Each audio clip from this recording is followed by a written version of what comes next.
Makanya Nabi SAW mengatakan itu kepada Amr, wahai Amr, saya akan utus kau pasukan. Nabi ingin motivasi karena dia masih mu'allaf. Kau akan menang, dapat pahala banyak loh ini, pahala jihad.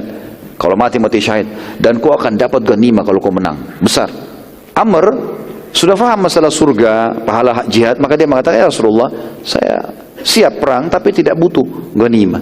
Kata Nabi SAW, hai Amr, ketahuilah, sebaik-baik harta soleh, harta halal maksudnya. Kalau kau menang dapat ghanimah, harta halal itu di tangan anak yang hamba yang soleh. Artinya kalau kau punya ini dan kau bisa alokasikan pembangunan masjid, apalah kegiatan sosial, maka baik buat kamu. Kenapa enggak gitu? Pelajaran penting saudaraku, masalah kepemimpinan, terutama peperangan, yang dijadikan tolok ukur adalah keterampilan dan pengalaman. Khalid bin Walid saat mengambil alih pasukan muslimin di Mu'tah, baru menganut Islam 4 bulan saja. Demikian pula di perang Dzatu Salasil, Amr bin As baru masuk Islam 5 bulan saja. Nabi SAW sudah mengangkatnya menjadi pemimpin perang. Jadi di sini teman-teman harus kita berikan pada ahlinya. Walaupun orang itu mu'allaf, tapi kalau memang dia mahir di bidangnya, ya sudah kasih. Tidak ada katakan ini orang senior, maka biarin saja biar dia tidak mahir, nggak apa-apa. Enggak. Harus keterampilan. Makanya kata Nabi SAW, kalau kalian mengembalikan masalah bukan pada ahlinya, tunggulah kehancuran. Harus ahlinya. Nabi SAW membentuk pasukan berjumlah 300 orang saja. Enggak lebih dari itu. 300 orang pasukan ini. Dipimpin oleh Amr bin As, dan di pasukan tersebut terdapat Abu Bakar, Umar, Uthman, Ali, Sa'ad bin Abi Waqqas, Sa'ad bin Ubadah, Usaid bin Hudayr, dan seterusnya. Semua sahabat-sahabat Nabi yang mulia. Amr bin As mulai berjalan pada malam hari dan bersembunyi pada siang hari. Karena jumlahnya 300. Ini suku Qudaa yang akan diserang ini teman-teman sekalian. Jumlahnya di atas 150.000 orang. 150.000 orang bukan jumlah yang kecil. Pasukannya 100.000 orang. Mau diserang. Nabi utus berapa? 300 orang. Perang Mu'tah masih mending 3.000. Ini 300 saja. Gitu kan. Maka Amr bin As kalau jalan supaya tidak ketahuan, kenapa ada pasir, orang bisa lihat, pasukan muslimin bawa bendera, ketahuan. Jadi Amr bin As balik sekarang. Mereka di malam hari jalan, tidak tidur, siang hari mereka istirahat. Cari tempat-tempat yang tersembunyi, bukit-bukit segala macam lembah, mereka istirahat siang hari.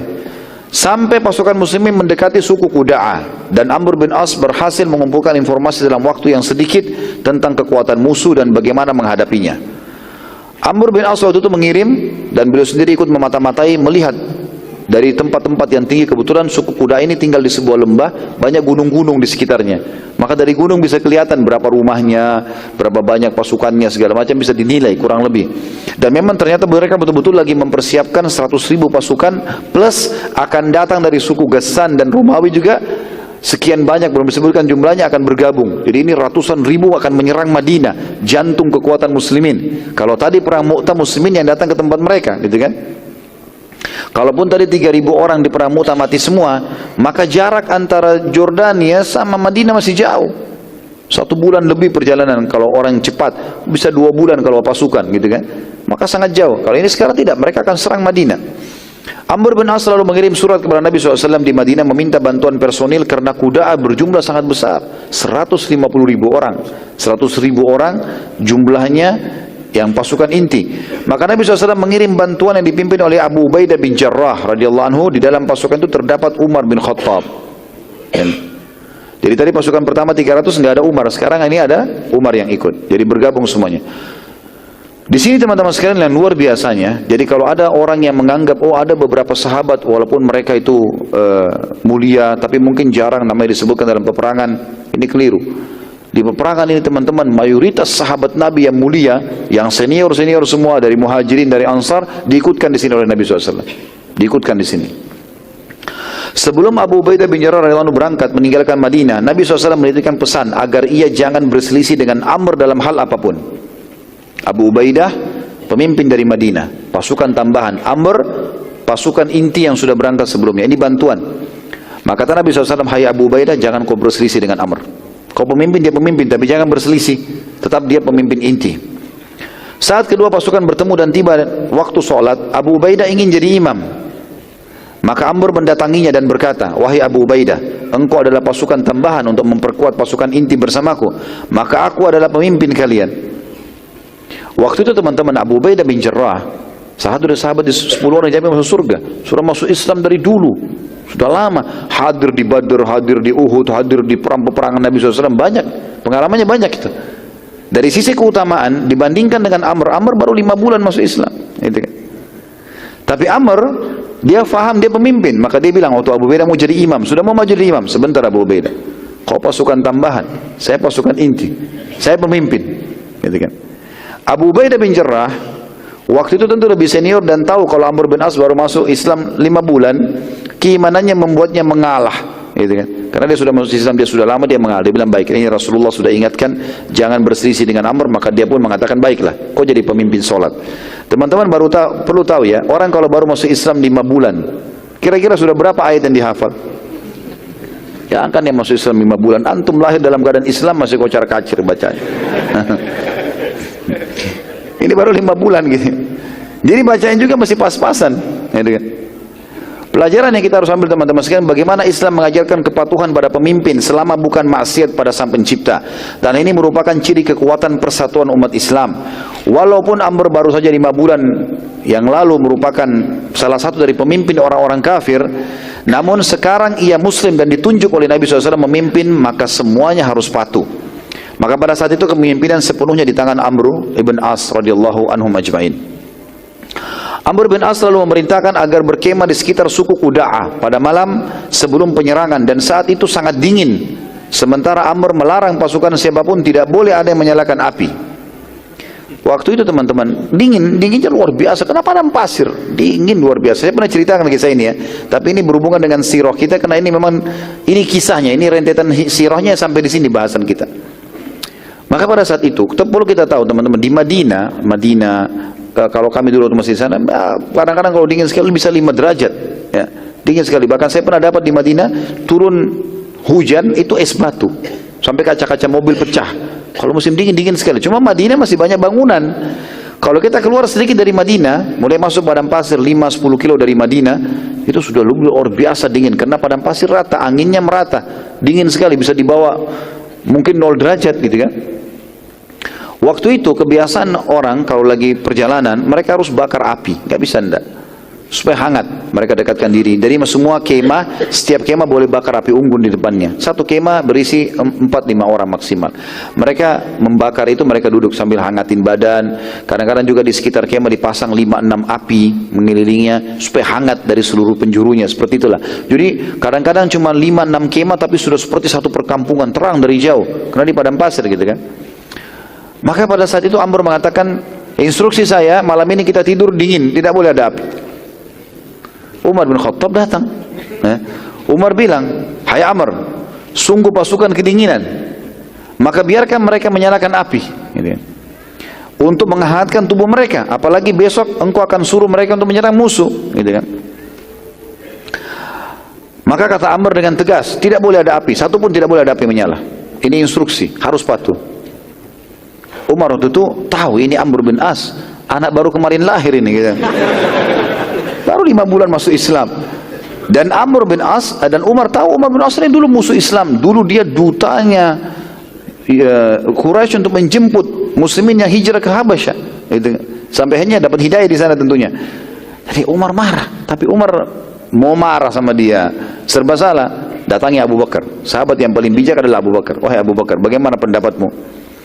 Masa Amr larang kita bakar api? Kata Abu Bakar, hai Umar, ini adalah utusan Rasulullah SAW. Ini pilihannya, jangan kau bantah. Pasti dia benar, ikuti saja. Kedinginan, tidak apa-apa. Maka Umar pun diam. Abu Bakar sudah nasihat, dia sudah ya, diam. Pada malam itu sahabat kedinginan, sampai dalam beberapa asar disebutkan banyak di antara mereka tidak bisa tidur karena dinginnya, walaupun ada kemah gitu kan. So habis sholat subuh, waktu mau sholat subuh, dikumandangkanlah azan, kemudian para sahabat mulai kumpul. Amr bin As ditunggu, karena mau jadi imam, dia pemimpin, dia harus jadi imam. Lalu dia bilang sama orang-orang yang di sekitarnya, ada 2-3 sahabat yang khusus untuk melayani pemimpin perang, dia bilang bawain untuk saya air, saya mau mandi junub. Rupanya dia malam itu mimpi mandi junub. Ini lagi di kancah peperangan bisa mimpi junub ya, Masya Allah. Luar biasa gitu. Beliau mimpi ada junub. Datangkan air, beberapa kendi air didatangkan.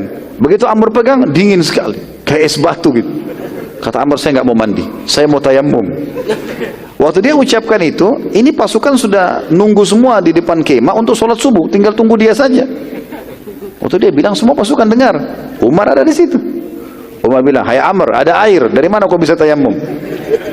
Ini masalah lain lagi, ini masalah kedua ini.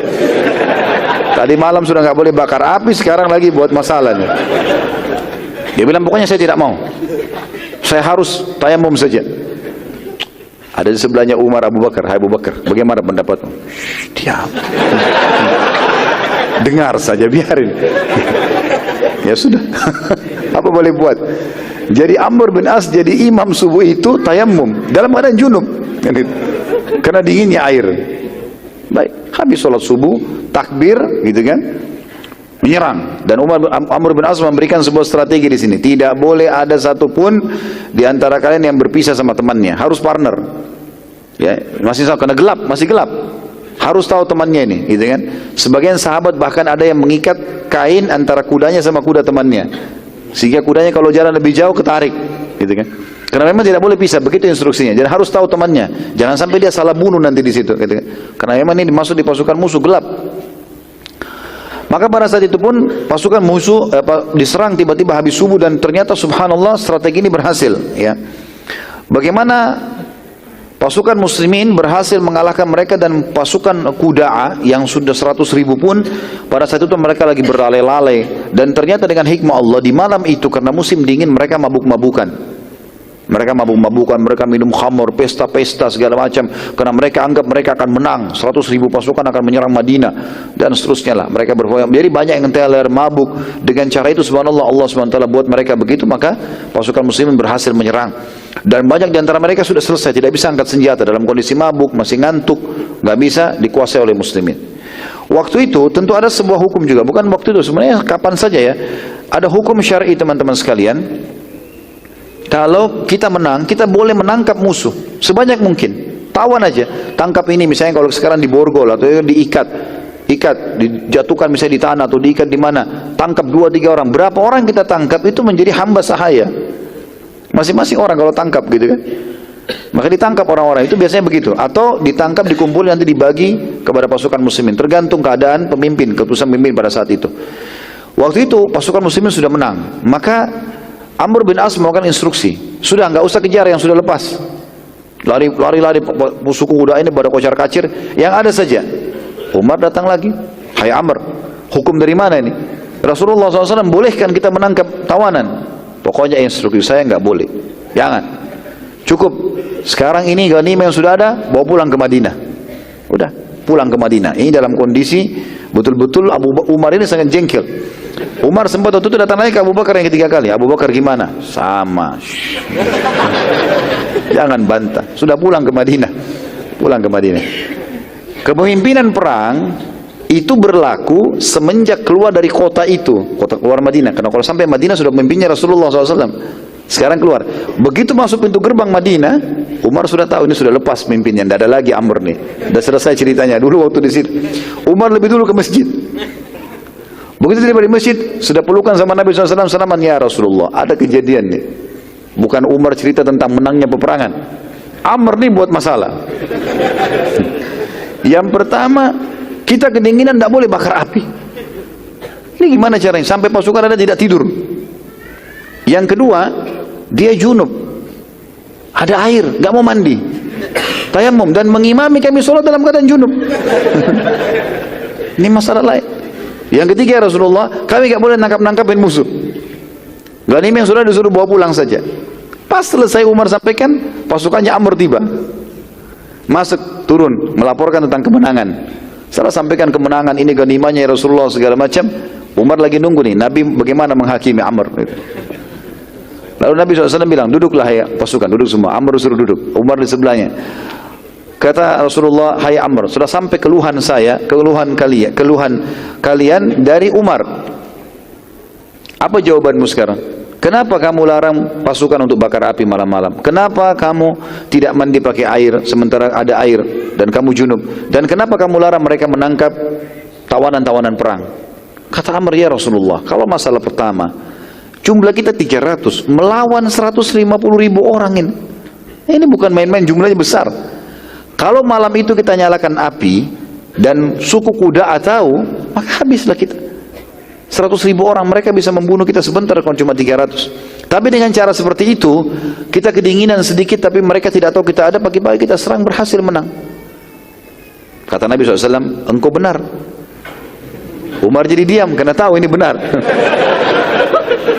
Yang kedua, kenapa kau mandi junub? Kenapa dengan tayamum tidak mandi junub? Ya Rasulullah, dingin. Saking dinginnya sampai waktu saya sentuh seperti es. Saya kalau mandi, ya, kemudian saya mati atau saya sakit, tidak bisa pimpin perang. Sementara saya harus nyerang subuh. Dan Anda tidak menunjuk orang pengganti saya kalau saya mati. Kan biasanya Nabi tunjuk, kayak tadi Pramuta kan, kamu kalau mati diganti fulan. Ini nggak ada. Berarti dia pemimpin tunggal di sini. Gitu kan? Maka kata Nabi, kata dia, ya Rasulullah, saya daripada sakit, saya tayamum, walaupun ada air. Kata Nabi SAW, kau benar. Umar diam lagi. Yang kedua kali. Lalu yang ketiga, kenapa kau tahan tawanan? Ya Rasulullah, 300 orang, lawan 100.000 orang lebih. Alhamdulillah, target kita sudah tercapai, sudah menang. Sudah ada ghanimah dibawa pulang, selesai. Suku Qudaa tidak tahu jumlah kita. Kalau dia tahu, mereka tahu jumlah kita. Kalau pada saat kita kocar-kacir, ngejar-ngejar orang, mereka bisa bentuk pasukan baru, melawan kita. Sekarang Alhamdulillah sudah menang. Kata Nabi SAW, engkau benar. Yang ketiga kali. Maka Umar pun akhirnya menerima hukum tersebut. Jadi teman-teman sekalian, hukum syar'i subhanallah, Allah SWT mudahkan buat kita, ya. Kalau ada betul-betul orang dalam kondisi begini, betul-betul memang dingin sekali. Bukan seperti sekarang tentunya. Sekarang bisa pakai air panas, atau dalam kota, berbeda, hanya hujan sedikit. Jangan jadikan ini sebagai hujah, ya. Bukan, tapi ini kondisinya seperti tadi, di peperangan, dingin sekali, dia pemimpin perang, keadaannya seperti itu. Ya, itu baru kemudian ada rukhsah dalam agama kita.